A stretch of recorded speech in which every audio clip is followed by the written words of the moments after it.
आपका इस वीडियो में। और आज के वीडियो में हम लोग कवर करेंगे फ्लूइड मैकेनिक्स। फ्लूइड मैकेनिक्स के अंदर दो पार्ट होते हैं, हाइड्रोस्टैटिक्स, हाइड्रोडायनामिक्स। हाइड्रोस्टैटिक के अंदर आप फ्लूइड को रेस्ट में रखकर पढ़ते हैं और हाइड्रोडायनामिक्स के अंदर आप फ्लूइड को मोशन में पढ़ते हैं। तो आइए ज़रा शुरू करते हैं। तो भाई अपन सबसे पहला पॉइंट पढ़ते हैं प्रेशर। प्रेशर क्या होता है सर? प्रेशर होता है force upon area.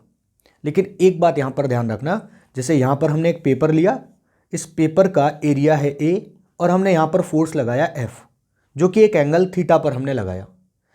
Force upon area में हम वो वाला फोर्स लेते हैं जो इस एरिया से कैसा हो, परपेंडिकुलर। तो देखिए F का इस तरफ कंपोनेंट होगा F कॉस थीटा, तो हमने यहाँ पर लिख दिया F cos theta divide by area. Pressure is equal to force upon area में फोर्स लिखते समय ध्यान रखें, फोर्स उस क्रॉस सेक्शन एरिया से परपेंडिकुलर होना चाहिए। यूनिट क्या होगा? न्यूटन पर मीटर स्क्वायर। साइंटिस्ट के नाम पर पास्कल भी लिखते हैं हम इसका यूनिट। तो हम नेक्स्ट देखेंगे pressure exerted by fluid column. यहां देखिए ग्लास में हमने पानी भरा h हाइट तक। हम सभी लोग जानते हैं हम सबके ऊपर एयर है, एयर का प्रेशर है जिसको हम कहते हैं एटमॉस्फेरिक प्रेशर। इस एटमॉस्फेरिक प्रेशर को हम P0 से दिखाएंगे।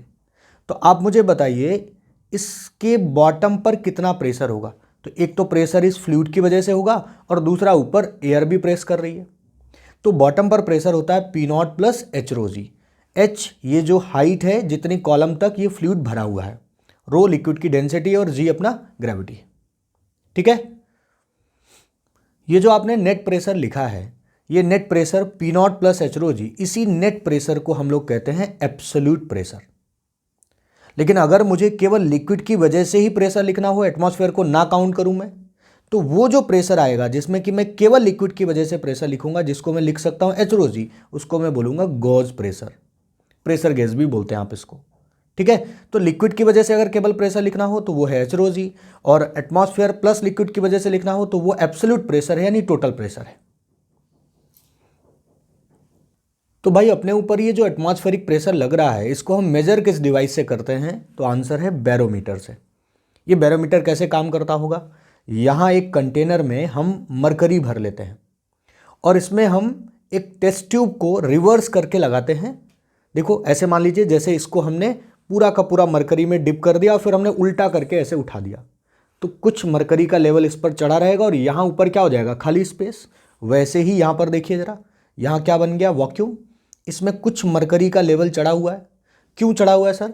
क्योंकि इधर से एयर का प्रेशर लग रहा है, एटमॉस्फेयर का प्रेशर लग रहा है। एटमॉस्फेयर का प्रेशर लगेगा तो कुछ ना कुछ मरकरी का लेवल इसमें रह जाएगा।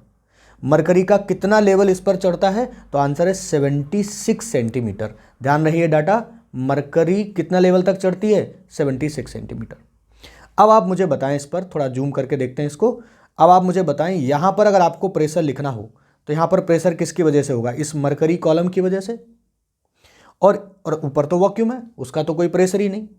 और यहाँ पर अगर प्रेशर लिखना हो तो यहाँ पर प्रेशर किसकी वजह से? एटमॉस्फेयर की वजह से। तो क्या मैं कह सकता हूँ, ध्यान से देखिए, यहाँ का प्रेशर यानी जिसको मैं P0 लिख रहा हूँ, और यहाँ का प्रेशर जो इस मरकरी कॉलम की वजह से, दैट इज एच रो जी। ये P0 और एच रो जी क्या होंगे? बराबर होंगे। अब क्या हमें एक्सपेरिमेंट में H पता है, मरकरी की डेंसिटी पता है, G पता है? अगर हम ये सारा डाटा रखेंगे तो हमें एटमॉस्फेरिक प्रेशर की वैल्यू मिल जाएगी।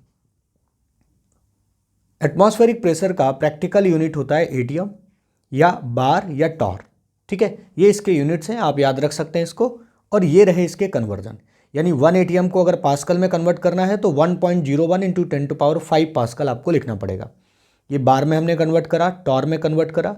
ठीक है, या हम इस 76 सेंटीमीटर निकला था उसको में भी कन्वर्ट कर सकते हैं, 76 सेंटीमीटर ऑफ मरकरी या 76 of mercury.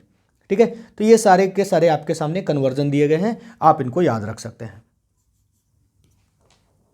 Next important point है हाइड्रोस्टैटिक पैराडॉक्स। यहां ध्यान देने वाली बात है, देखना जरा, इस पहले लिक्विड में, पहले कंटेनर में ज़्यादा लिक्विड है, दूसरे में कम और तीसरे में और कम। लेकिन यहां पर तीनों के तीनों लिक्विड में जो हाइट हमने ली है वो सेम ली है।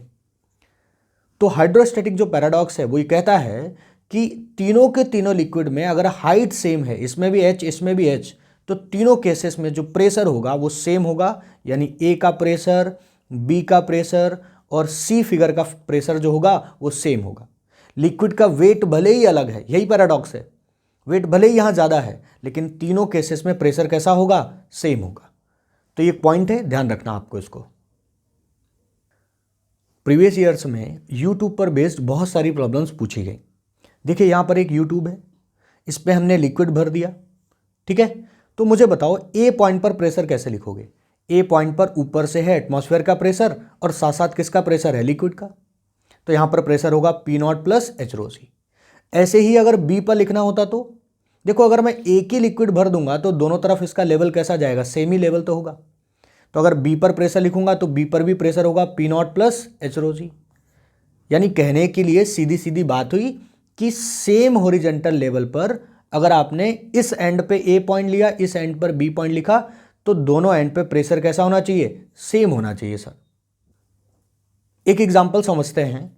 यहां यूट्यूब में आपके पास रो डेंसिटी का एक लिक्विड भरा हुआ था, आपने उसके एक एंड पर क्या करा, दूसरे डेंसिटी का लिक्विड पॉर कर दिया, डाल दिया।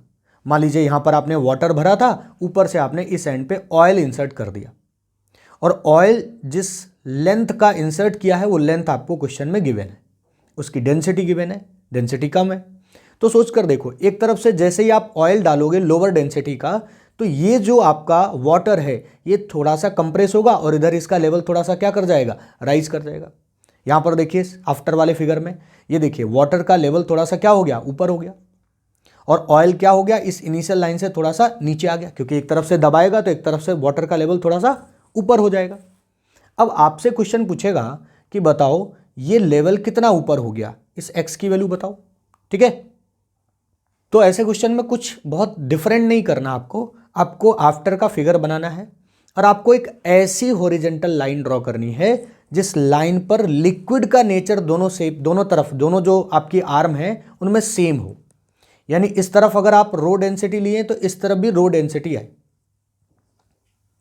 तो इस तरीके के क्वेश्चन में आपको बहुत परेशान होने की जरूरत नहीं है, आपको एक ऐसी हॉरिजॉन्टल लाइन ड्रॉ करनी है जिसमें दोनों तरफ लिक्विड सेम नेचर का हो।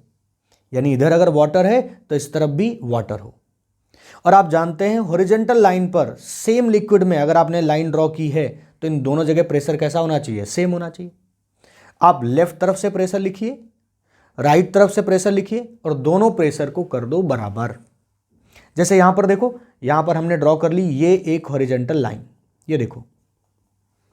अब मुझे क्या करना है, इधर का टोटल प्रेशर, इधर का टोटल प्रेशर इन पॉइंट्स पर लिखना है और दोनों को क्या कर देना है, बराबर। और मुझे ये अननोन जो भी वैल्यू वो देगा वो हम कैलकुलेट कर लेंगे। यानी यूट्यूब प्रॉब्लम्स में हमें ध्यान रखना है कि हमें एक ऐसी हॉरिजॉन्टल लाइन ड्रॉ करनी है जहां हम दोनों तरफ से प्रेशर को क्या कर सकें, बराबर कर सकें। नेक्स्ट हम लोग देखेंगे पास्कल्स लॉ। पास्कल ने बताया अगर कोई लिक्विड इनक्लोज्ड है, जैसे यहां पर आप देखिए हमने एक कंटेनर लिया, ऊपर से पिस्टन लगा दिया।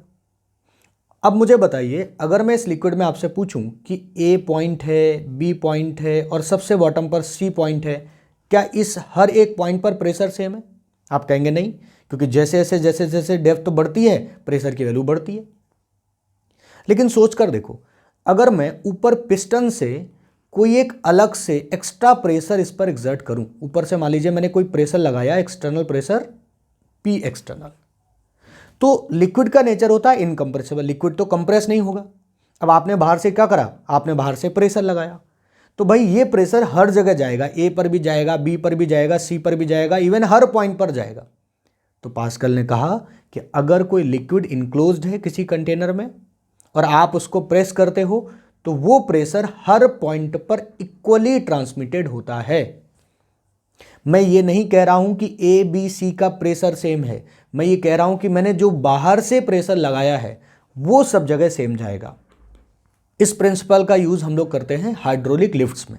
आप यहां पर देखिए हमारे पास एक लिक्विड है जिसको हमने दोनों तरफ से पिस्टन लगाकर क्लोज करके रखा हुआ है।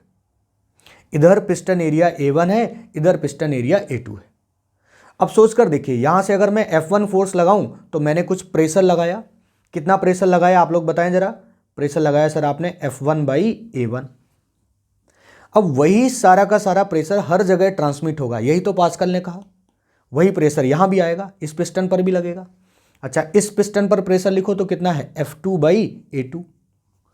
क्या ये दोनों ही प्रेशर सेम होने चाहिए? क्योंकि प्रेशर तो इक्वली ट्रांसमिटेड होता है, यही तो लॉ था। तो क्या लिख सकते हैं हम लोग? इसको लिख सकते हैं F1/A1 is equal to F2/A2। ठीक है, ये अपने को ध्यान रखना है कि यहां पर F1/A1 किसके बराबर होगा? F2/A2 के बराबर होगा। नेक्स्ट पॉइंट है force on wall due to fluid. देखिए, जैसे मान लीजिए कोई डैम बना और इधर पानी भरा है ऊपर तक, तो भाई यहां पर हमने एक डैम ले लिया, इधर हमने क्या भर दिया? पानी भर दिया। अब मुझे बताइए, जैसे जैसे आप नीचे जा रहे हैं प्रेशर बढ़ता है ना। यहां पर अगर मुझसे कोई प्रेशर पूछे तो प्रेशर कितना होगा? H/ρ। तो ये जो पानी इधर भरा हुआ है, ये पानी क्या करेगा? दीवार पे फोर्स मारेगा, और ये फोर्स हर जगह इक्वल नहीं लगेगा। क्यों? क्योंकि नीचे प्रेशर ज्यादा है तो नीचे फोर्स की वैल्यू ज्यादा होगी, और धीरे धीरे धीरे धीरे ये फोर्स की वैल्यू क्या होती जाएगी? कम होती जाएगी। सबसे कम कहां लगेगा सर? ऊपर। अगर मुझे ये फोर्स लिखना है तो मैं ये फोर्स कैसे लिखूंगा? देखें जरा, ये एवरेज फोर्स कैसे लिखा जाता है? आपको लिखना होता है average pressure. Pressure linearly very करता है, और कोई भी फंक्शन अगर लीनियरली वेरी करे तो मिनिमम और मैक्सिमम डिवाइड बाई 2 कर देना होता है आपको। तो मिनिमम प्रेशर फ्लूइड की वजह से ऊपर है 0, और नीचे मैक्सिमम प्रेशर कितना है? H/ρg। तो H/ρg प्लस 0 डिवाइड बाई 2, ये हो गया अपने पास एवरेज प्रेशर इनटू इस वॉल का एरिया। तो average pressure into area average force के बराबर आ गया। अब हम देखेंगे हाइड्रोस्टैटिक्स का लास्ट पॉइंट। अगर हम एक कंटेनर में फ्लूइड भरें और उसको ट्रक पे रख दें और ट्रक को एक्सेलरेट करा दें, है ना, तो क्या होगा? सोच कर देखो। जो बाल्टी में, जो कंटेनर में फ्लूइड का लेवल ऐसा हॉरिजेंटल था, जैसे ही आपने उसको एक्सेलरेट कराया उसका लेवल कैसे होने लगा? ऐसा कुछ लेवल उसका हो गया। क्यों सर, ऐसा लेवल क्यों हो गया? अरे भाई, अगर आप ट्रक को आगे एक्सेलरेट कराओगे तो फ्लूइड के पार्टिकल्स को पीछे क्या मिलेगा? सूडो फोर्स, और सूडो फोर्स की वजह से ये फ्री सरफेस कुछ एंगल पर पहुंच जाएगा। आपसे एग्जाम में पूछा जाएगा ये एंगल कितना बना, ये थीटा की वैल्यू कितनी है? आइए जरा इस थीटा की वैल्यू को देखते हैं। यहां पर देखिए, इस सरफेस पर मैंने यहां पर कोई पार्टिकल ले लिया जिसका मास है dm। अब मुझे बताइए, इस dm पर इधर क्या लग रहा है? Pseudo force dma। नीचे क्या लग रहा है? dmg, mg फोर्स लग रहा है। यहां पर हमने एक लाइन ऐसे करके ड्रॉ कर दी, ये होगा इन दोनों का रिजल्टेंट फोर्स। ठीक है, अब मुझे बताइए, ये एंगल थीटा है तो ये एंगल भी क्या होगा? थीटा होगा। इस DMG के कंपोनेंट कर दीजिए, इस DMA के कंपोनेंट कर दीजिए, और जो अलोंग द सरफेस कंपोनेंट आए, ये जो फ्री सरफेस है ना, इसके अलोंग जो कंपोनेंट्स आए, इन दोनों कंपोनेंट्स को बराबर कर दो। क्यों सर बराबर क्यों करना है इनको? क्योंकि लिक्विड टेंजेंशियल फोर्स बियर नहीं करता। लिक्विड पर सरफेस के अलोंग नेट फोर्स की वैल्यू होनी चाहिए 0। जो भी नेट फोर्स होना चाहिए वो सरफेस से कैसा होना चाहिए? परपेंडिकुलर। तो भाई इस फोर्स और इस फोर्स को हमने क्या कर दिया? इस छोटे से डीएम पार्टिकल के लिए बराबर कर दिया। आइए जरा बराबर कर दें। D M G sine theta, D M A cos theta, D M D M खत्म हो गया। टेन थीटा की वैल्यू क्या आ गई? A/G। इंपॉर्टेंट फार्मूला है, ध्यान रखिएगा। एंगल कितना बनेगा? Tan theta is equal to A/G। तो आगे हम लोग देखेंगे कि अगर कोई कंटेनर एक्सेलरेट कर रहा है फ्लूइड के साथ, तो किसी ए पॉइंट पर प्रेशर कैसे लिखें। इसको लिखने के 3 तरीके हैं। पहला तरीका, सबसे पहले आप इसकी हाइट देखें, ऊपर से नीचे कितना है, और हाइट देखकर प्रेशर लिख दें। क्या लिखेंगे प्रेशर? H/ρg। ठीक है, क्योंकि y एक्सिस में एक्सेलेरेशन भी g है और y एक्सिस की हाइट भी h है, तो लिख दें H/ρg। अब ये कंटेनर कहाँ एक्सेलरेट कर रहा है? आगे, यानी x एक्सिस में भी एक्सेलेरेशन है, तो आप नेक्स्ट में इसमें प्रेशर लिख सकते हैं। x एक्सिस की लेंथ देख लें कितनी है? L, डेंसिटी है रो, और x एक्सिस का जो एक्सेलेरेशन है वो कितना है? a। ये दोनों ही ऑप्शन करेक्ट हैं, यानी आप वर्टिकल हाइट के साथ भी लिख सकते हो और हॉरिजॉन्टल लेंथ के साथ भी एक्सेलरेटेड फ्लूइड में प्रेशर लिख सकते हो। एक और तीसरा तरीका है, ये जो फ्री सरफेस है ना, इससे अगर आपको परपेंडिकुलर हाइट दी जाए तो भी आप यहां पर प्रेशर लिख सकते हो। लेकिन एक बात का ध्यान रखना, यहां पर जो एक्सेलेरेशन है वो रिजल्टेंट एक्सेलेरेशन लिखना पड़ेगा। पीछे क्या लग रहा है? सूडो, नीचे क्या लग रहा है? g, तो रिजल्टेंट एक्सेलेरेशन कितना हुआ? √a² plus g²। आइए जरा लिख दीजिए इसको तीसरे तरीके से। प्रेशर कैसे लिखेंगे? H डैश, डेंसिटी, और रिजल्टेंट एक्सेलेरेशन कितना है? a² plus g²। ये फ्लूइड की वजह से आप प्रेशर 3 तरीके से यहां पर लिख सकते हैं, तीनों ही तरीके सही है। होप सो आपको इतना याद रहेगा। हाइड्रोस्टैटिक्स के बाद अब इस चैप्टर में हम शुरू करने जा रहे हैं हाइड्रोडायनामिक्स, यानी फ्लूइड को अब हम पाइप में मूव करता हुआ पढ़ेंगे। अच्छा, इस फ्लूइड के मोशन को समझने के लिए आपको कुछ एजम्पशंस लेने पड़ेंगे। इन एजम्पशंस को देखिए जरा। पहला, फ्लूइड जो हम पढ़ेंगे वो इनकम्प्रेसिबल होना चाहिए। दूसरा, नॉन विस्कोस होना चाहिए। और तीसरा, जो फ्लूइड होना चाहिए उसका फ्लो कैसा होना चाहिए, स्टीडी। जैसे आप वाटर टैप को थोड़ा खोलो तो आपको स्ट्रीम लाइन में, पैटर्न में आपको फ्लो नजर आता है। अगर आप वाटर टैप को ज़्यादा खोल दो तो आपको बिखरा हुआ फ्लो नजर आता है। ये टर्बुलेंट फ्लो है, ये स्टेडी फ्लो है। और हम इस डायनामिक सेक्शन में केवल और केवल स्टेडी फ्लो ही पढ़ेंगे। फोर्थ पॉइंट, फ्लूइड फ्लो होना चाहिए वो इररोटेशनल होना चाहिए, यानी फ्लूइड घूम घूम कर ना चले, पैटर्न में सीधा का सीधा स्ट्रीम लाइन में चलना चाहिए, स्टेडी वे में चलना चाहिए। इररोटेशनल इफेक्ट होना चाहिए फ्लूइड के फ्लो में।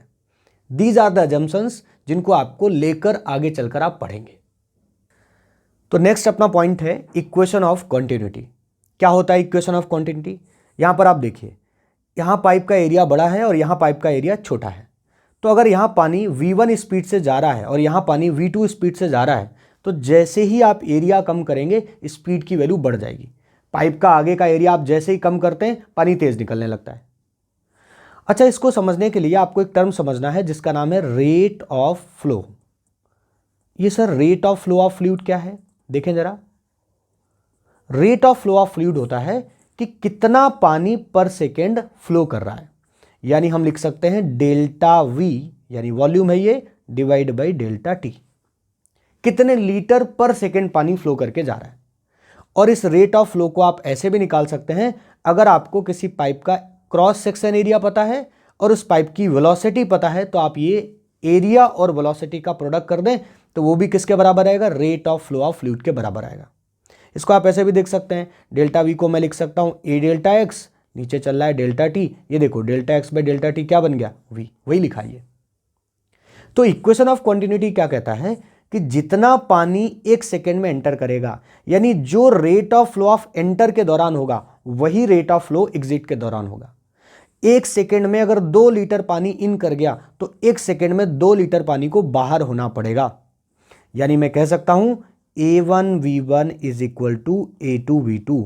जितना रेट इन करेगा वॉल्यूम का उतना ही रेट आउट होगा। That is why it is known as continuity. ये कॉन्टिन्यूटी मेंटेन रहेगी।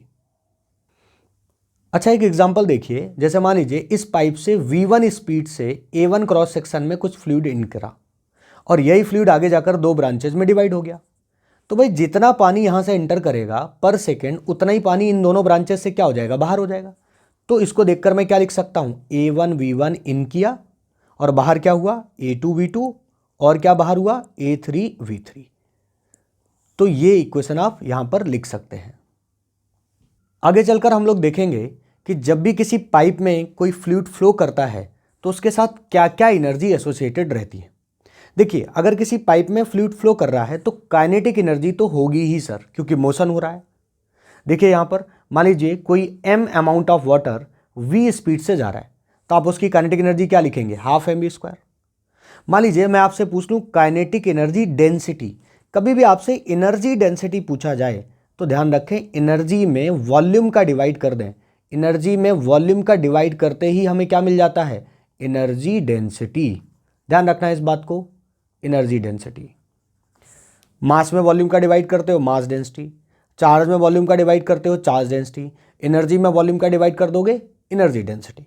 तो यहां पर वॉल्यूम से डिवाइड कर दो। देखिए मास अपॉन वॉल्यूम ये क्या बन जाएगा, अरे सर मास अपॉन वॉल्यूम तो सर फ्लूइड डेंसिटी बन जाएगा। तो एनर्जी डेंसिटी का फार्मूला क्या बन गया, हाफ रो वी स्क्वायर। याद रखिएगा इस फार्मूले को, ये रहा अपने पास एनर्जी डेंसिटी। वो भी कौन सी energy density, kinetic energy density. Okay, ये पहली एनर्जी एसोसिएटेड रहती है फ्लूइड फ्लो में। फ्लूइड फ्लो के साथ जो दूसरी एनर्जी एसोसिएटेड रहती है उसका नाम है पोटेंशियल एनर्जी। पाइप का ये वाला एंड H1 हाइट पर है, ये वाला एंड H2 हाइट पर है। तो भाई पानी अपने मन से ऊपर से नीचे आना चाहेगा ग्रेविटी की वजह से, और ग्रेविटी है यहाँ पर, हाइट है, तो सर पोटेंशियल एनर्जी तो होगी। कितनी होती है पोटेंशियल एनर्जी, mgh। मैंने कहा पोटेंशियल एनर्जी डेंसिटी कितनी होगी, अरे कुछ नहीं, वॉल्यूम से डिवाइड कर दो। जैसे ही आपने वॉल्यूम से डिवाइड करा, मास अपॉन वॉल्यूम को आप क्या लिख सकते हो, डेंसिटी। तो पोटेंशियल एनर्जी डेंसिटी किसके बराबर बना, रो जी एच। पहली kinetic energy density half rho V square, दूसरी पोटेंशियल एनर्जी डेंसिटी रो जी एच। ये दो तरीके की एनर्जी अभी तक आपने देखी। फ्लूइड फ्लो के लिए सबसे ज़्यादा क्या जरूरी है, तो आंसर है प्रेशर डिफरेंस। यानी पाइप के इस तरफ अगर हाई प्रेशर है, इस तरफ अगर लो प्रेशर है, तो फ्लूइड फ्लो करेगा from high pressure to low pressure. यहां पर देखिए, इस प्रेशर डिफरेंस की वजह से जो एनर्जी होगी उसको हम कहेंगे प्रेशर एनर्जी। ये तीसरी एनर्जी होगी फ्लूइड के साथ। देखिए, जैसे यहां पर हमने फ्लूइड भर लिया, यहां एक पिस्टन लगा दिया, इस पिस्टन से हमने इधर से प्रेस किया, जैसे ही हम इधर से प्रेस करेंगे फ्लूइड क्या करेगा, फ्लो करेगा। तो भाई अगर हम इधर से प्रेस करेंगे, प्रेशर लगाएंगे, तो प्रेशर की वजह से कितनी एनर्जी होगी, और एनर्जी क्या होता है, वर्क को ही तो हम एनर्जी कहते हैं। तो भाई हमने ऐसे प्रेस करके कितना वर्क करा, फोर्स इंटू डिस्प्लेसमेंट। मान लेते हैं dx डिस्प्लेसमेंट हुआ। फोर्स को हम लिख सकते हैं प्रेशर इंटू एरिया। और देखो, एरिया इंटू डिस्प्लेसमेंट, कौन सा एरिया, ये वाला एरिया, और ये डिस्प्लेसमेंट। क्या मैं इसको बोल सकता हूं change in volume. Change in volume मतलब कितना वॉल्यूम मैंने इन किया। तो इस टर्म को हमने लिख दिया dv। ये क्या बन गया, प्रेशर एनर्जी का फार्मूला। क्या बन गया भाई, pdv। ध्यान रहेगा, प्रेशर एनर्जी का फार्मूला pdv।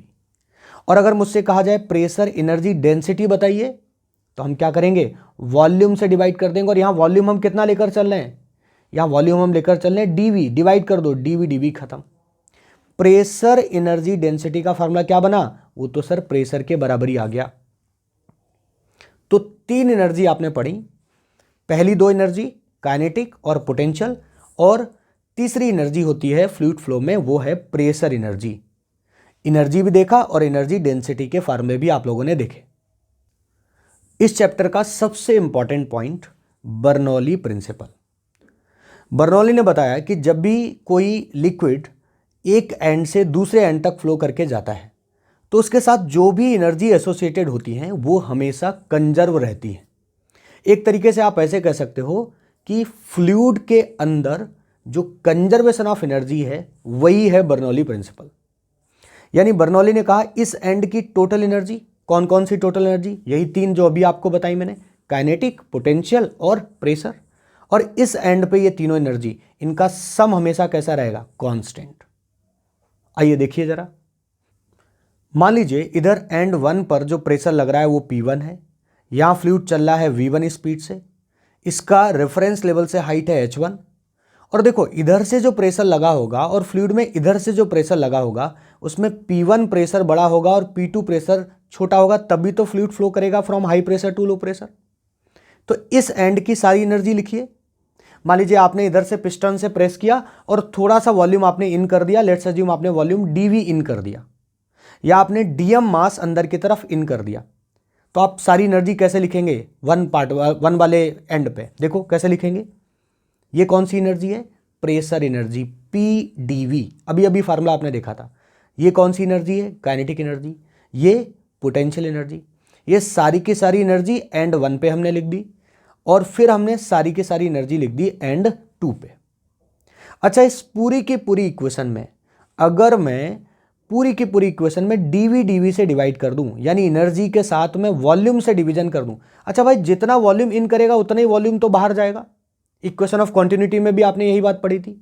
तो अगर मैं इसमें वॉल्यूम से डिवाइड कर दूं, तो ये एनर्जी के बजाय क्या टर्म बन जाएगा, एनर्जी डेंसिटी। और क्या बनेगा, P1 plus half rho V1 square plus rho g H1 is equal to दूसरे टर्म पर वही सारे सेम टर्म। तो क्या हम ये सीधा सीधा लिख दें कि P plus half rho V square plus rho G H constant होता है, यानी तीनों एनर्जी डेंसिटीज का जो सम है वो कैसा है, कांस्टेंट। आप एनर्जी कहें या एनर्जी डेंसिटी का सम कांस्टेंट कहें, बात एक ही होगी। क्यों, क्योंकि एनर्जी में वॉल्यूम का डिवीजन करना है, और जितना वॉल्यूम यहां से इन किया उतना ही वॉल्यूम यहां पर आउट होता है, तो आप दोनों तरफ वॉल्यूम को डिवाइड कर सकते हैं। ये फार्मूला अपने को ध्यान रखना है, बहुत इंपॉर्टेंट है। तीनों एनर्जी का सम कांस्टेंट, 1 एंड पे टोटल एनर्जी और 2 एंड पे टोटल एनर्जी को क्या कर दिया, बराबर, कंजर्वेशन ऑफ एनर्जी। अच्छा, जो आपने ये एनर्जी डेंसिटीज का सम कांस्टेंट किया है, सोचो अगर मैं इस पूरी की पूरी इक्वेशन में रो जी से डिवाइड कर दूं, देखिए रो जी टर्म तो कांस्टेंट ही होगा, तो अगर मैं डिवाइड कर दूं तो यहां पर क्या बन जाएगा, पी अपॉन रो जी, यहां पर क्या बन जाएगा हाफ वी स्क्वायर बाई जी, और यहां पर क्या बन जाएगा एच, ये भी तो कांस्टेंट ही होगा। दोनों तरफ आपने डिवाइड कर दिया, तो अगर आप भाई दोनों तरफ डिवाइड कर दो तब भी तो इक्वेशन सही है, तब भी तो कांस्टेंट का कांस्टेंट ही रहा, क्योंकि आपने डिवाइड भी तो कांस्टेंट से ही किया है। लेकिन अब एक बात ध्यान रखना, इस पहले टर्म का नाम अब रख दिया गया प्रेशर हेड, दूसरे टर्म का नाम रख दिया गया काइनेटिक हेड, और तीसरा टर्म को हम लोग बोलते हैं पोटेंशियल हेड। हेड हेड क्यों बोल रहे हैं, क्योंकि देखो इसका यूनिट क्या बना जाके, ये तो केवल एच बना ना, और एच का यूनिट क्या होता है, मीटर में लिखोगे या सेंटीमीटर में, यानी हाइट के टर्म में लिखोगे आप, इसलिए हम बार बार इसको हेड हेड बोल रहे हैं। तो ये टर्मोलॉजी है, ध्यान रखेंगे आप, किसका सम, प्रेशर हेड का सम, काइनेटिक हेड का सम और पोटेंशियल हेड का सम, ये भी क्या होता है कांस्टेंट। तो आप बर्नौली प्रिंसिपल को चाहे ऐसे याद रखिए, चाहे ऐसे याद रखिए, चाहे ऐसे याद रखिए, चाहे आप ऐसे याद रखिए, जो भी टर्म इसमें बन सकते थे वो सारे टर्म मैंने यहां पर लिख दिए हैं। अच्छा, अभी जो हमने बर्नौली प्रिंसिपल पढ़ा उसमें एक एंड ऊपर था और एक एंड नीचे था। सोचो अगर पाइप ऐसे हॉरिजेंटल हो तो जो पोटेंशियल एनर्जी में डिफरेंस था, यानी H1 H2 जो थे वो आएंगे ही नहीं, यानी H1 की वैल्यू और H2 की वैल्यू क्या हो जाएगी बराबर। पाइप को अगर आप ऐसे सीधा कर दोगे, उस समय आप इस एनर्जी डेंसिटी के फॉर्मूले को कैसे लिखोगे, बर्नौली प्रिंसिपल को उस समय लिखना चाहिए P plus half rho v square is equal to constant. ये कब, जब पाइप अपना कैसा हो, हॉरिजेंटल हो। जबकि देखो पहले आप कैसे लिखते थे, पहले तो आप पूरा डिटेल में लिखते थे, है ना, P plus half rho v square plus rho जी एच। क्यों, क्योंकि दोनों तरफ हाइट में डिफरेंस था।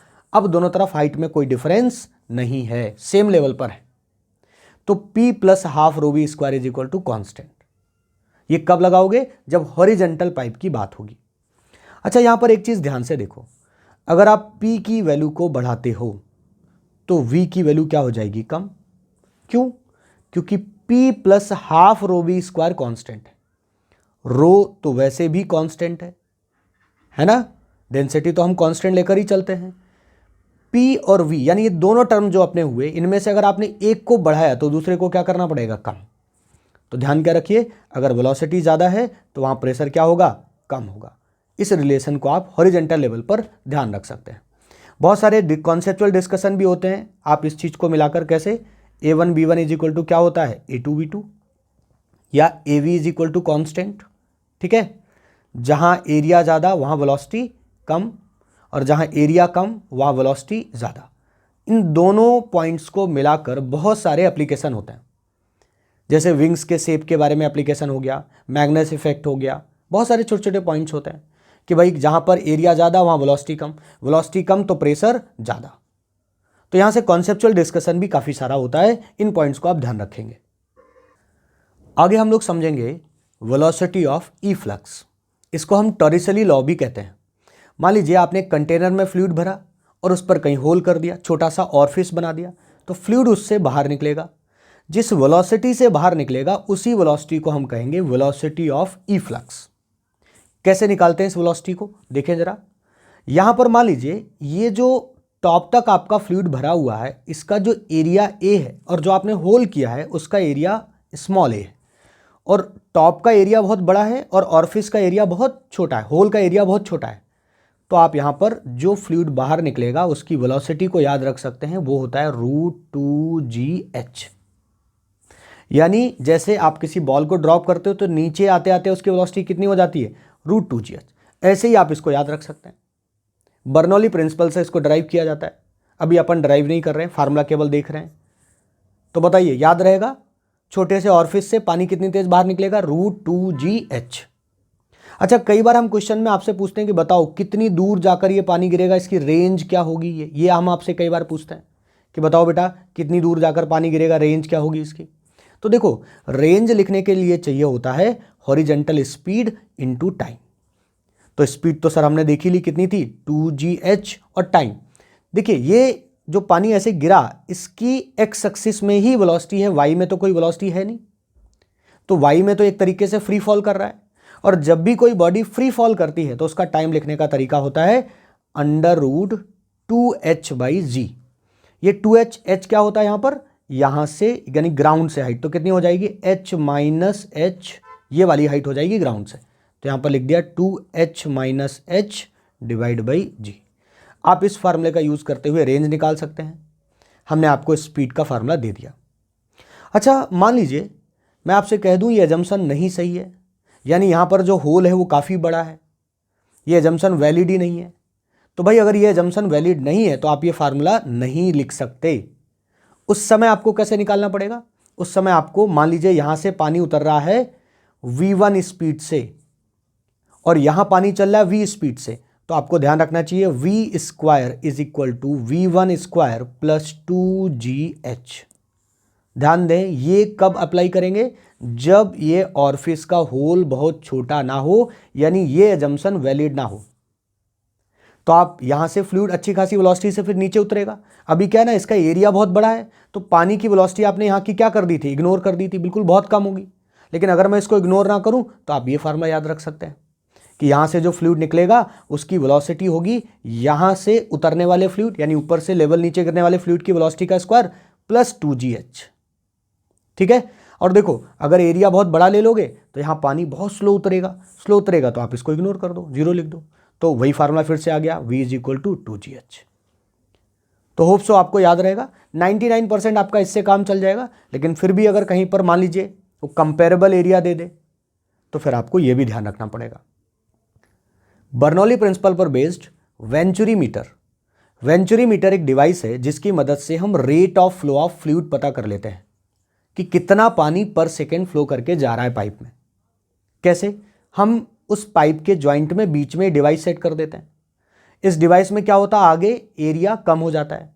जैसे ही एरिया कम होगा यहाँ वेलोसिटी ज़्यादा हो जाएगी, यहाँ वेलोसिटी कम, जहाँ वेलोसिटी कम वहाँ प्रेशर ज़्यादा, जहाँ वेलोसिटी ज़्यादा वहाँ प्रेशर कम। ये रिलेशन होता है बर्नौली प्रिंसिपल के हिसाब से। और ये जो प्रेशर डिफरेंस क्रिएट हुआ, ये जो वेलोसिटी डिफरेंस क्रिएट हुआ, ये हमें नज़र आएगा इसका इफेक्ट इस यूट्यूब में भरे हुए मरकरी पर। मरकरी का लेवल एक तरफ हो जाएगा ऊपर और एक तरफ लेवल हो जाएगा नीचे। यहां प्रेशर ज्यादा है और यहां प्रेशर कम है। दोनों में इस प्रेशर डिफरेंस को हम इस h हाइट से मेजर कर सकते हैं। तो इसका फार्मूला देखिए, अगर हम इस एंड को 1 एंड मान लें और इस एंड को 2 एंड मान लें। यहां पर फ्लूइड चल रहा है v1 स्पीड से, एरिया है a1। यहां पर फ्लूइड चल रहा है v2 स्पीड से और एरिया है a2। तो रेट ऑफ फ्लो अगर मेरे को चाहिए तो रेट ऑफ फ्लो क्या होता है? Area into velocity. इस एंड से कितने रेट से फ्लूइड फ्लो करके जा रहा है उसका फार्मूला अपने को ध्यान रखना है। क्या होता है? a1 v1 is equal to a1 under root 2g delta h divide by a1 by a2 का स्क्वायर माइनस 1। ठीक है। ये डेल्टा एच क्या है? इन प्रेशर, दोनों एंड पे जो प्रेशर है उनका डिफरेंस की वजह से जो हाइट डिफरेंस आएगा, ये वो वाली हाइट है। ठीक है। तो अपना नेक्स्ट सेक्शन है विस्कोसिटी। देखिए, अगर फ्लूइड कहीं पर फ्लो करता हुआ जा रहा है और वो लेयर्स में फ्लो कर रहा है, लेयर्स में, जिसको आप लेमिनार फ्लो भी बोलते हो, तो जो नीचे वाली लेयर है वो तो ग्राउंड के साथ चिपक गई। उसके ऊपर वाली लेयर अगर उसके ऊपर चलेगी तो नीचे वाली लेयर उसको क्या करना चाहेगी? रोकना चाहेगी, फ्रिक्शन फोर्स लगाएगी उस पर। और ये जो फ्रिक्शन फोर्स लगता है लेयर्स के बीच, इसी को हम कहते हैं विस्कोस फोर्स। इस टेंडेंसी को, इस फिनोमेना को कहते हैं विस्कोसिटी। देखिए यहां पर अगर ये वाली लेयर v स्पीड से चल रही है तो इसके ऊपर वाली लेयर थोड़ा तेज चल रही होगी, कितना? v plus dv। और नीचे वाली लेयर क्या चाहेगी? ऊपर वाली लेयर को रोकना। मान लेते हैं इन लेयर्स के बीच का जो सेपरेशन है वो dx है और इस लेयर का जो एरिया है, ये जो लेयर्स कांटेक्ट में है उनका एरिया है a। तो इस ऊपर वाली लेयर पर नीचे वाली लेयर की वजह से एक फ्रिक्शन फोर्स लगेगा जिसको अपन विस्कोस फोर्स कह रहे हैं, और वो लगेगा पीछे। पीछे की तरफ जो फोर्स लगेगा उसका फार्मूला होगा, देखो किस पर डिपेंड करेगा? एरिया पर, dv पर, dx पर। तो फार्मूला होगा F is equal to minus, एक कांस्टेंट आएगा ईटा। माइनस क्यों लगाया? क्योंकि अपोज कर रहा है a dv बाई dx। इस dv बाई dx को हम लोग वेलोसिटी ग्रेडियंट भी कहते हैं। ये जो ईटा आया इसका नाम है कोफिशिएंट ऑफ विस्कोसिटी। किस पर डिपेंड करता है? नेचर ऑफ लिक्विड पर डिपेंड करता है। इस ईटा का यूनिट भी आप याद रख सकते हैं। क्या यूनिट है? न्यूटन सेकेंड पर मीटर स्क्वायर, या और भी आप आगे ये यूनिट्स को याद रख सकते हैं। नेक्स्ट है स्टोक्स लॉ। स्टोक्स ने बताया कि अगर कोई बॉल फ्लूइड में मूव कर रही है तो उसको ड्रैगिंग फोर्स लगेगा, और ड्रैगिंग फोर्स का फार्मूला होगा 6 पाई ईटा आर बी। आर क्या है? इस बॉल का रेडियस, वी क्या है? इस बॉल की वेलोसिटी। अच्छा, जैसे मान लीजिए एक पानी की बूंद ऊपर से नीचे गिरती हुई आ रही है, तो उसका नीचे क्या काम करेगा? वेट। ऊपर क्या काम करेगा? एयर में है तो बायोंसी लगेगी ऊपर, है ना, और ड्रैगिंग फोर्स भी ऊपर की तरफ लगेगा। अच्छा, इस फोर्स की एक खास बात ध्यान रखना, ये फोर्स वेलोसिटी डिपेंडेंट है, यानी जैसे जैसे इसकी वेलोसिटी बढ़ेगी इस फोर्स की वैल्यू भी बढ़ेगी। एक इंस्टेंट ऐसा आता है पानी के बूंद गिरने में कि ऊपर वाले दोनों फोर्स का सम नीचे वाले वेट के बराबर हो जाता है, और जैसे ही ऊपर वाला फोर्स नीचे वाले फोर्स के बराबर होता है वैसे ही बॉडी की वेलोसिटी कांस्टेंट हो जाती है, और उस कांस्टेंट वेलोसिटी के साथ पानी की बूंद गिरती है, और उस कांस्टेंट वेलोसिटी को हम कहते हैं टर्मिनल वेलोसिटी। क्या कहते हैं? Terminal velocity. देखिए यहां पर जैसे जैसे पानी की बूंद गिरती है उसकी वेलोसिटी क्या होती जाती? बढ़ती जाती, बढ़ती जाती, लेकिन जैसे ही ऊपर वाला फोर्स और नीचे वाला फोर्स बराबर हो जाता है फिर वेलोसिटी नहीं बढ़ती, फिर वेलोसिटी क्या हो जाती? कांस्टेंट। उसी कांस्टेंट वेलोसिटी को हम क्या कहते हैं? Terminal velocity. उसका फार्मूला आप ध्यान रख सकते हैं, क्या फार्मूला है? 2r²/9 rho minus sigma. रो है इसकी डेंसिटी, ध्यान रखना, और सिग्मा किसकी डेंसिटी है? आसपास जो लिक्विड है उसकी डेंसिटी है, यानी जो एयर है उसकी डेंसिटी है, और ईटा आप जानते ही हैं विस्कोसिटी है इसकी, और जी 9.8। ये है टर्मिनल वेलोसिटी का फार्मूला जो अपने को ध्यान रखना है। इस चैप्टर में हम लोग आगे देखेंगे सरफेस टेंशन। अच्छा, ऐसा सोचकर देखिए एक कंटेनर में हमने फ्लूइड भर दिया, तो फ्लूइड के जो टॉप वाले पार्टिकल्स हैं जिसके कि ऊपर कोई पार्टिकल नहीं है, तो उसको इसके इधर उधर जितने पार्टिकल्स होंगे वो क्या लगाएंगे? Intermolecular force. तो इस टॉप वाले पार्टिकल को फोर्स लगता है नीचे की तरफ, जबकि इस फ्लूइड के अंदर जो पार्टिकल है उन पर तो नेट फोर्स 0 है, लेकिन जितने भी टॉप के पार्टिकल्स हैं यानी ऊपर वाली लेयर के पार्टिकल्स हैं उनको नेट फोर्स कहाँ लग रहा है? नीचे। वो सब नीचे जाना चाहेंगे, तो यहां पर इन सब के नीचे जाने की टेंडेंसी है, इसलिए फ्लूइड के सरफेस पर एक टेंशन मेंटेन रहता है जिसको हम कहते हैं सरफेस टेंशन। कैसे कैलकुलेट किया जाता है सरफेस टेंशन को? मान लीजिए हमने उस टॉप वाले सरफेस को ऐसे ड्रॉ कर दिया और उस पर हमने एक इमेजिनरी लाइन बना दी L लेंथ की, तो इस लाइन पर कैसे खिंचाव होगा? जैसे गुब्बारे के सरफेस पर खिंचाव होता है ना, वैसे ही सरफेस को आप एक स्ट्रेच मेम्ब्रेन की तरह मानकर चलें। Fluid surface behave like a stretch membrane, यानी ये वाला सरफेस एक खिंचे हुए मेम्ब्रेन की तरह बना रहेगा। तो यहां पर अगर आपको ये सरफेस टेंशन निकालना है तो जो फोर्स होगा वो इस लाइन से परपेंडिकुलर लगेगा, ऐसे जैसे स्ट्रिचिंग हुई हो इस सरफेस पर, ठीक है, और ये फोर्स डायरेक्टली प्रोपोर्शनल होता है लेंथ के। ये फोर्स कांस्टेंट लगा दीजिए T इज इक्वल टू क्या आ गया? F/L। Surface tension scalar quantity है, फार्मूला हो गया फोर्स पर लेंथ। इस फोर्स की खास बात है ये फोर्स लेंथ से हमेशा कैसा रहेगा? परपेंडिकुलर, और सरफेस जो है उसके हमेशा अलोंग रहेगा, सरफेस के अलोंग लेंथ से परपेंडिकुलर। यूनिट क्या हो गया टेंशन का? सरफेस टेंशन का न्यूटन पर मीटर, ठीक है। सरफेस टेंशन में आपको एक एग्जांपल बताया जाता है कि आयरन की निडल को अगर स्लाइटली वाटर सरफेस पर रखा जाए तो वो फ्लोट कर जाती है। क्यों? क्योंकि सरफेस टेंशन क्या करता है? इसके mg को बैलेंस कर लेता है। तो देखिए जरा, यहां पर सरफेस टेंशन का फोर्स इस निडल पर जो लग रहा है दोनों तरफ से वो TL लग रहा है, तो इस TL का एक कंपोनेंट ऊपर की तरफ होगा जो इसके mg को बैलेंस करने की कोशिश करेगा। तो इधर से देखिए TL का ये वाला कंपोनेंट होगा TL sin थीटा, और इधर से भी T इंटू L का जो ये वाला कंपोनेंट होगा वो TL sin थीटा होगा। तो अगर ये निडल फ्लोट कर रही है तो 2TL sin थीटा ये किसके बराबर होना चाहिए? mg के बराबर होना चाहिए, ठीक है। अगर आपसे कह दिया जाए कि बताओ मैक्सिमम कितना वेट इस निडल का हो सकता है, तो मैक्सिमम केस तो तब होगा जब यहां पर साइन थीटा की वैल्यू मैक्सिमम हो, और साइन थीटा की मैक्सिमम वैल्यू क्या होती है? 1। थीटा की मैक्सिमम वैल्यू यहां कितनी बन सकती है? 90 डिग्री। अरे वाटर सरफेस मैक्सिमम अपना एंगल बना सकता है 90 डिग्री ऐसे। तो अगर आपसे पूछा जाए कि मैक्सिमम वेट कितना यहां पर लोड कर सकते हो आप निडल का, m कितना मैक्सिमम रख सकते हो, तो आपको लिख देना चाहिए 2TL के बराबर। यह आपको पहला पॉइंट ध्यान रखना है। अच्छा, आगे सोचकर देखिए, अगर मैं इस निडल को वाटर सरफेस से ऊपर उठाना चाहता हूं तो इसका mg कहाँ काम कर रहा है, नीचे। साथ साथ इधर उधर जो वाटर इसके साथ चिपका हुआ है वो भी तो इस पर फोर्स लगाएगा, सरफेस टेंशन लगाएगा। कितना लगाएगा देखिए जरा। ये हम केस ले रहे हैं जब हमारा एंगल जो है वो 90 डिग्री है, एक्सट्रीम वैल्यू हो गई है। तो यहाँ पर देखिए नीचे की तरफ क्या लगेगा, TL, इधर से भी क्या लगेगा, TL, और ऊपर क्या लगाना मेरे को, F। और अगर मुझे उठाना है तो F फोर्स की वैल्यू जो होनी चाहिए वो 2TL के बराबर होनी चाहिए, और साथ साथ mg भी यहाँ पर जोड़ना पड़ेगा, क्योंकि इस निडल का वेट भी तो नीचे काम कर रहा होगा। तो अगर आप इसको ऊपर मूव कराना चाहते हो तो ऊपर आपको F फोर्स किसके बराबर लगाना पड़ेगा, mg plus this force due to surface tension.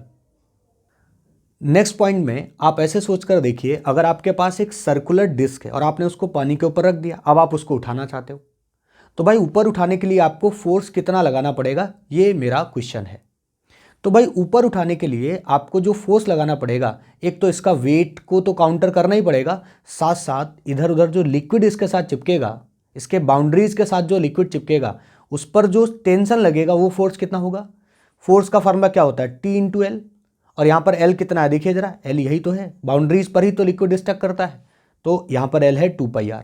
तो यहाँ पर आपको उठाने के लिए फोर्स लगाना पड़ेगा mg के अलावा, और जो फोर्स आपको लगाना पड़ेगा वो होगा T इंटू 2πr। अच्छा, अगर मैं आपसे कहूँ कि जो डिस्क है वो हॉलो है, उसका इनर रेडियस r1 और आउटर रेडियस r2 है, और अब आपको उठाना है, तो देखो एक बाउंड्री अंदर है और एक बाउंड्री बाहर है। अंदर वाली बाउंड्री के लिए फोर्स कितना होगा, T इंटू 2πr1, और आउटर बाउंड्री के लिए फोर्स होगा T इंटू 2πr2। यहाँ पर एक ही बाउंड्री थी इसलिए केवल 2πr लिखा हमने। तो भाई यहाँ पर अगर मेरे को उठाना है तो मुझे फोर्स कितना लगाना पड़ेगा, F is equal to mg, weight तो बैलेंस करना ही पड़ेगा, और साथ साथ और इसके साथ कितना फोर्स लगाना पड़ेगा बताइए जरा, प्लस कितना कर दूँ, प्लस कर दूँ T 2πr1 और प्लस T 2πr2, यानी यहां पर जो हमें फोर्स लगाना पड़ेगा वो इन दोनों का सम और आपको यहां पर करना पड़ेगा। ठीक है। अच्छा, अगर मान लीजिए एग्जाम में आपसे पूछ ले कि ये डिस्क नहीं है, एक रिंग है, तो रिंग का केस क्या होगा, जिसमें कि यहां से अगर आप देखेंगे तो ये थिकनेस तो बहुत कम हो गई। एक तरीके से आप ऐसे मान लो, इसमें मैंने R1 को R2 के बराबर कर दिया, पतला करता चला गया मैं इसको, तो यही तो रिंग बन जाएगी। भाई अब इनर भी बाउंड्री है, आउटर भी बाउंड्री है। इनर बाउंड्री के लिए क्या लिखोगे, T into 2πr, outer boundary के लिए भी T इंटू 2πr। बस मैंने ये किया, R1 को किसके बराबर कर दिया, R2 के। अब बताइए नीचे फोर्स कितना लग रहा है sir, T into 2πr plus T into 2πr। ये हमारा सरफेस पर फोर्सेस लग रहे हैं, इनर और आउटर लेयर पर, ड्यू टू फ्लूइड। उठाना है तो आपको ये फोर्स प्लस mg के बराबर आपको फोर्स लगाना पड़ेगा, तभी आप इसको फ्लूइड से ऊपर की तरफ उठा सकते हो। अगला पॉइंट हम लोग समझेंगे सरफेस एनर्जी। देखिए, अगर आप एक फ्रेम लें और उस फ्रेम में फ्लूइड की लेयर बना लें, जैसे सोप सॉल्यूशन की फिल्म बना लें, और फिर इस वाली रॉड को आप थोड़ा सा मूव करें, तो मूव करेंगे तो इसके अंदर की जो लेयर है वो क्या होगी, स्ट्रेच होगी। स्ट्रेच होगी तो उसके अंदर एनर्जी स्टोर होने लगेगी, और उस एनर्जी को हम कैसे लिखते हैं, सरफेस एनर्जी को लिखा जाता है, ध्यान रहे, surface energy is equal to surface tension into change in area, यानी जो भी एरिया बदलेगा उसको आपको यहां पर लिखना होता है। अगर उसमें दो सरफेस हैं तो आपको ट्वाइस करना पड़ेगा, और अगर आपको सिंगल सरफेस के साथ हैंडल करना है तो आपको सिंगल सरफेस एरिया लिखना पड़ेगा। तो सरफेस एनर्जी का फार्मूला ध्यान रखें, surface tension into change in area. इसको आप ऐसे भी लिख सकते हैं, delta U is equal to T delta A. तो टी किसके बराबर आ गया, delta U by delta A. ठीक है, आप ऐसे भी लिख सकते हैं D U by D A. ये देखिए पहला पॉइंट देखिए, वर्क डन यानी surface energy in formation of drop. हम ड्रॉप की बात कर रहे हैं, वो भी किस रेडियस की, आर रेडियस की। तो किस तरीके से आप इसकी एनर्जी लिखेंगे, वर्क किस तरीके से लिखेंगे, एनर्जी वर्क है अपना, तो ये होगा टी इंटू इसका एरिया, और ड्रॉप का एरिया कितना होता है, सरफेस एरिया 4πr²। तो फार्मूला याद रखें, 4πr² इंटू टी। ये किस केस में, जब आपको आर रेडियस की एक ड्रॉप बनानी हो। ठीक है, अगला पॉइंट देखिए, आपको अब की बार ड्रॉप नहीं, अब की बार आपको सोप बबल बनाना है आर रेडियस का। तो जो सोप बबल होता है उसके अंदर दो सरफेस होते हैं, एक इनर और एक आउटर। तो जो आप पहले 4πr² लिखते थे, अब आपके दो सरफेस हैं, इसलिए आपको 2 से मल्टीप्लाई भी करना पड़ेगा। तो क्या बन गया 8 पाई आर स्क्वायर इंटू टी।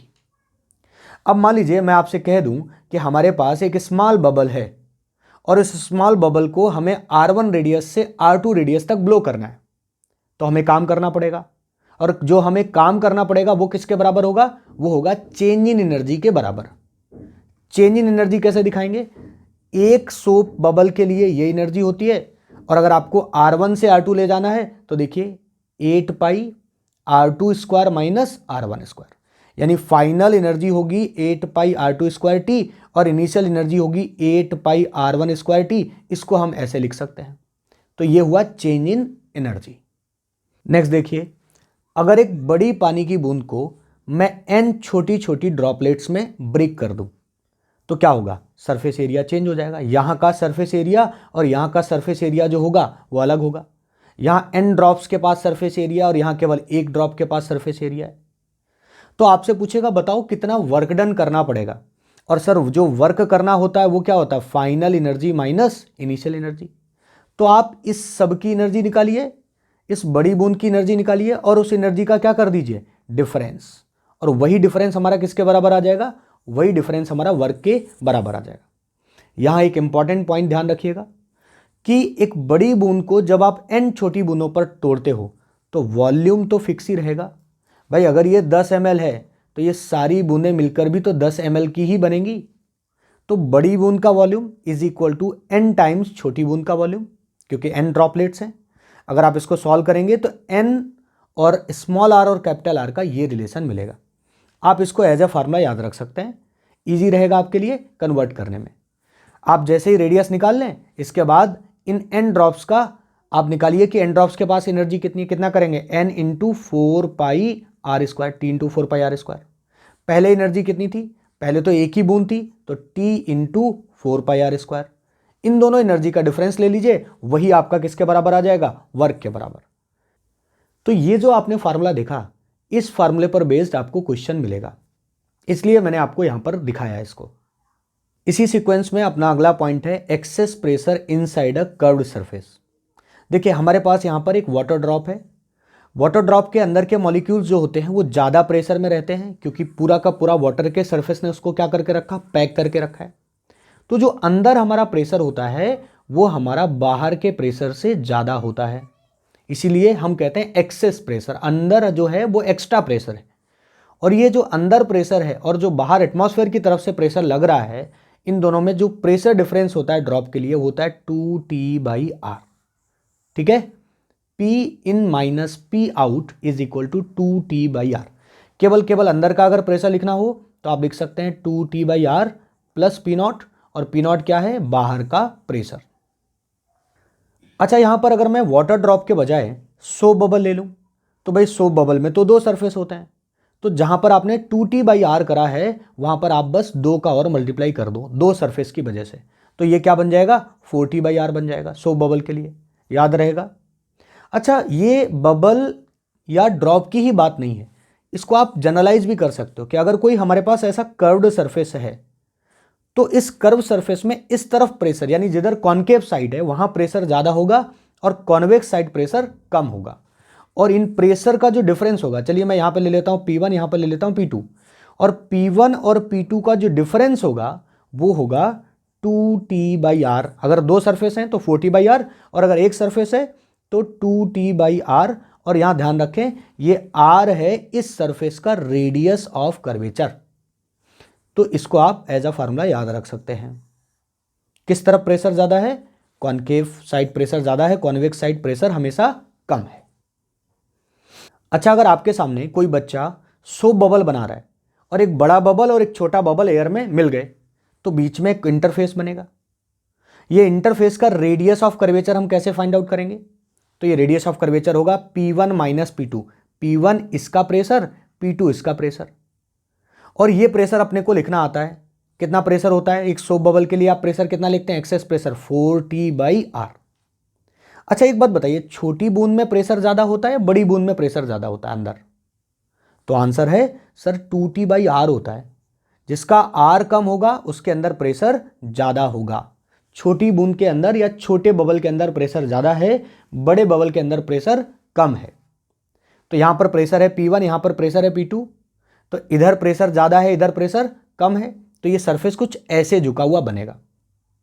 इसका रेडियस कैसे निकालेंगे? इसके रेडियस को हम इन दोनों प्रेशर का डिफरेंस ले लेंगे, 40/R1 माइनस 40/R2। देखिए क्या मिलेगा जाके, 4T/R। यहाँ स्मॉल r क्या है? इस नए इंटरफेस का रेडियस ऑफ कर्वेचर। R1 क्या है? इसका रेडियस ऑफ कर्वेचर, और R2 इसका रेडियस ऑफ कर्वेचर। तो फार्मूला क्या बन गया? R is equal to R1R2 divide by R2 minus R1। ये रेडियस ऑफ कर्वेचर है कॉमन इंटरफेस का। नेक्स्ट हम लोग देखेंगे एंगल ऑफ कॉन्टैक्ट। देखो, लिक्विड में ना दो तरीके का फोर्स होता है, एक कोहेसिव फोर्स और एक एडहेसिव फोर्स। कोहेसिव क्या होता है? लिक्विड के अपने पार्टिकल के बीच फोर्स कोहेसिव है, और लिक्विड का किसी और पार्टिकल के साथ, जैसे वुड के साथ, ग्लास के साथ, यानी डिफरेंट पार्टिकल के बीच जो फोर्स लगता है वो कौन सा है? एडहेसिव। तो कुछ लिक्विड ऐसे होते हैं जिनमें कोहेसिव फोर्स बहुत ज़्यादा होता है, एडहेसिव बहुत कम होता है। कुछ लिक्विड ऐसे होते हैं जिनमें एडहेसिव ज़्यादा होता है और कोहेसिव कम होता है। तो अगर मैं एक ऐसे लिक्विड की बूंद यहाँ पर रख दूँ जिसमें एडहेसिव ज़्यादा है और कोहेसिव कम है, तो देखो ये कुछ ऐसा शेप ले लेगा, और यहाँ पर जहाँ कॉन्टैक्ट है वहाँ अगर मैं एक टेंजेंट बना दूँ और अंदर वाली सरफेस के बीच एंगल देखूँ तो एंगल 90 से छोटा आएगा। और अगर दोनों फोर्स बराबर होते इस लिक्विड के, एक ऐसा लिक्विड होता जिसको हम यहाँ पर रखते सरफेस पर और उसमें कोहेसिव और एडहेसिव बराबर है, तो ये एंगल पता कितना आता? 90 डिग्री। अगर एडहेसिव कम होता, कोहेसिव ज़्यादा होता, यानी अपने ही पार्टिकल के साथ लिक्विड मॉलिक्यूल ज़्यादा चिपकना चाहते, तो ये एंगल आता 90 डिग्री से बड़ा। और ये जो एंगल है इसी को हम कहते हैं एंगल ऑफ कॉन्टैक्ट। आगे देखिए, अगर आप ग्लास में ऊपर तक पानी भर दें और उसको ध्यान से देखें तो उसका जो ऊपर का शेप है वो ऐसे मिनिस्कस जैसा बनता है, ऐसा कर्व्ड सरफेस बनता है, ठीक है। तो वो आपको ऐसा या इस तरह कब दिखेगा? कॉन्वेक्स कब दिखेगा? देखें जरा, जब एडहेसिव फोर्स की वैल्यू कोहेसिव के 1/√2 से छोटी हो। अगर एडहेसिव फोर्स की वैल्यू कोहेसिव के 1/√2 के बराबर है तो आपको सरफेस फ्लैट दिखेगा, और अगर एडहेसिव फोर्स की वैल्यू कोहेसिव फोर्स बाई 1/√2 से बड़ी है तो ये शेप आपको कॉन्केव जैसा दिखेगा। एक पतले से ग्लास ट्यूब को कहा जाता है कैपिलरी ट्यूब, और अगर मैं इस कैपिलरी ट्यूब को फ्लूइड में डिप कर दूं तो इसमें फ्लूइड का लेवल चढ़ भी सकता है, फ्लूइड का लेवल डाउन भी हो सकता है।